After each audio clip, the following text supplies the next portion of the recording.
Ela foi traída por quem mais confiava. Mas Deus não deixou que a dor fosse o fim. Ela tinha apenas 13 anos, quando sentiu o mundo desabar pela primeira vez.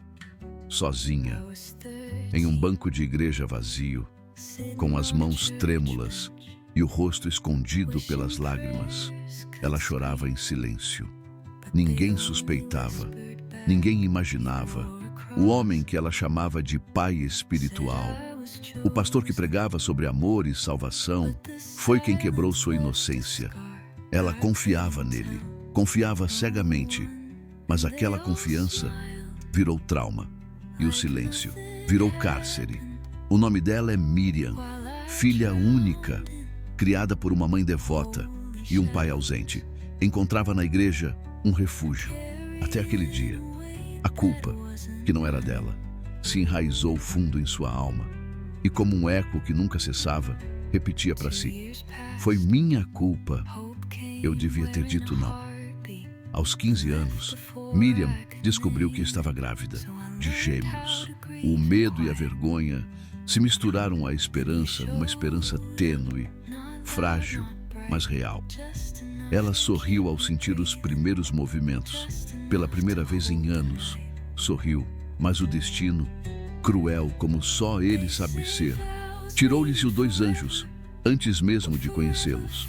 Um aborto espontâneo, mais dor, mais silêncio, mais noites em claro, olhando para o teto e perguntando: por que Deus?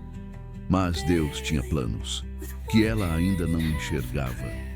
Poucos meses depois, Miriam engravidou novamente, e dessa vez, o bebê veio ao mundo, um menino, seu primogênito. Era como se a vida dissesse: você ainda vai vencer. Com o bebê ainda pequeno, Miriam se casou com Marcos. Ele era prestativo, gentil no início, mas bastaram poucos meses para a máscara cair. O lar virou prisão, gritos, humilhações, traições frequentes. A fé que ela tentava manter era minada dia após dia. Durante 20 anos, Miriam foi silenciada.